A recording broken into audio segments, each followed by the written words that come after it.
आशा की धुन पर नशे का कोहरा। आइए मिलते हैं 22 साल की रिया से, जो एक टॉप म्यूजिक इंस्टीट्यूट की फाइनल ईयर स्टूडेंट है। उसका छोटा भाई भी उसी कॉलेज में पढ़ता है, जो कि फर्स्ट ईयर में है। और रिया की आशा है कि वो एक दिन बहुत बड़ी सिंगर बने।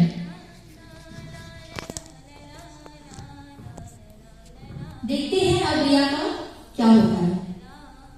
मैं एक दिन बहुत बड़ी सिंगर बनूंगी, मेरे माँ बाबा का सपना रोशन करूंगी। मुझे म्यूजिक से बहुत प्यार है। अगर मैं सिंगर नहीं बन पाई तो, अगर मैं फेल हो गई तो क्या होगा मेरा सपना का? क्या होगा? मैं क्या करूंगी? मुझे बहुत डर लग रहा है। अगर मैं नहीं बन पाई तो सिंगर, मुझे बहुत डर लग रहा है। मैं बन जाऊंगी ना? मेरे पास कुछ ऐसा है जिससे तुम्हारे सारे सपने सच में नहीं हो। सच में? क्यों ऐसा? ट्राई करना चाहती हाँ, हूँ। मैं ट्राई करना चाहती हूँ। मैं सिंगर बन जाऊंगी ना? मुझे बहुत डर लग रहा है। क्या तुम आ सकते हो? हाँ, वही कर। मैं सिंगर बनना चाहती हूँ। भरोसा करो मेरे ऊपर। मैं खुद मैं सिंगर बन जाऊंगी। मैं क्या बात में लूंगा? कि गाने से मैं सिंगर बन जाऊंगी ना? ऐसे शुरू हुई रिया की बर्बादी। अब एक हफ्ते बाद रिया अपने रिजल्ट का इंतजार कर रही है, तो देखते हैं उसकी कहानी में क्या होता है। आज तो मेरा रिजल्ट आने वाला है। पता नहीं मैं पास भी हो पाऊंगी कि नहीं।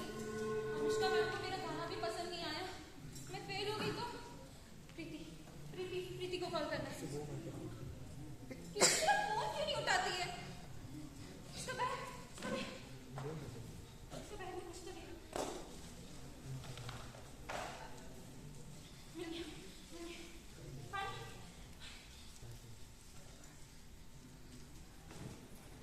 दिया, ये क्या कर रही हो? कुछ नहीं मैम। क्या छुपा रही हो मुझसे? मैम कुछ नहीं मैम। क्या है तुम्हारा आखिरी? मैम कुछ नहीं मैम। मैम कुछ मैम ये सब रख लेती हो? नहीं मैम, ऐसा कुछ नहीं कर। अभी मैं तुम्हारी शिकायत प्रिंसिपल सर मैम ऐसा मत करिए, मैं प्लीज मैम, मैं फेल हो जाऊंगी। आप दिया की मम्मी बोल रही हो? आप अपने प्रिंसिपल सर से रूम में आएंगे। मैम ऐसा मत करिए, मेरा करियर बर्बाद हो जाएगा। मैम हाँ, मुझे पता है इस साल भी हमारे कॉलेज में रिजल्ट सबसे बढ़िया है। हमारे कॉलेज में टॉप स्टूडेंट जो निकलते हैं। ठीक है, मैं आपसे बाद में बात करता हूँ। May I come in, sir? Yes please. Sir, इस लड़की ने ड्रग्स किया, मैंने इसे पकड़ लिया है। क्या मेरे कॉलेज में है? और ये सर मैंने ऐसा कुछ नहीं किया, सर, नहीं लगी, सर। वाह, प्रैक्टिकल में भी फेल। आइए देखिए आपने बेटी के कारण क्या कर रही है यहाँ आके। क्या हुआ, सर? प्रैक्टिकल के एग्जाम में फेल हो गई और ऊपर से ड्रग्स ले रही है। नहीं, सर, कुछ तो गलत है मेरी माँ। अनुष्का मैम से कराएंगे, हाथ पर क्रैक ले लीजिए। रिया, तुम इसीलिए प्रैक्टिकल से हमें इतना कैसे पूछ रहे हो मुझसे? देखिए आप ये सब काम अपने घर जाके करिए। मेरे पास वक्त की बहुत कमी है। बहन ऐसे भाई भी ऐसा हो गया, अभी इसी बात दोनों को एक्सपेल कर रहा हूँ। नहीं, सर, नहीं, सर, ऐसा प्लीज मत करिए, सर, मेरे को देखो माँ, ये है। सर, माँ मैंने ऐसा कुछ नहीं किया। देखो माँ, अब दीदी की वजह से मेरा करियर बर्बाद हो गया। बाय। दीदी को कभी माफ नहीं करूँगा। माँ मैंने ऐसा कुछ नहीं किया। माँ मेरा भरोसा किया। तुमसे यूं भी नहीं पूछो, बेटा। माँ शर्म से छुपा दिया। सुनिए माँ। तो रिया की गलती की सजा उसके भाई को भी मिलती है, पर इससे भी रिया की लत की आदत नहीं छूटती। तो रिया की मां ने ये फैसला किया कि वो उसे अब एक रिहैबिलिटेशन सेंटर में भर्ती कराएंगी। तो हम देखते हैं उसकी कहानी में अब आगे क्या होता है।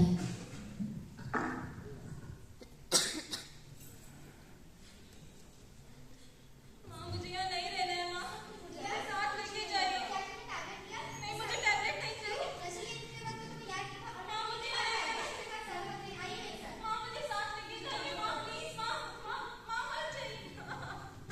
हाय, या राइट? जी हाँ। मैं शैम।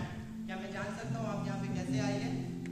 मेरी आशा थी कि मैं बहुत बड़ी सिंगर बनूं, मेरे माँ बाबा का सपना पूरा करूं, पर इस नशे ने मुझे कहीं का नहीं छोड़ा। मैं समझ सकता हूँ, मैं भी इस दौर से गुजर कर आया हूँ। क्या मैं जान सकता हूँ आप इस दौर पर क्या कर रही हो? मैं इस रिहैब सेंटर से मैं अपने आप को सुधारना चाहती हूँ। कोई नहीं, चलो काट दिया। अब रिया को रिहैब में सैम के रूप में एक भाई जैसा दोस्त मिला, जिसने उसे काफी प्रोत्साहित किया।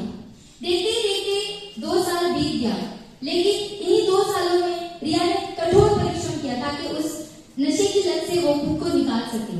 पर इसी बीच जो सैम था उसे रिलैप्स हो गया और ओवरडोज की वजह से उसका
इसके लिए जिम्मेदार थी?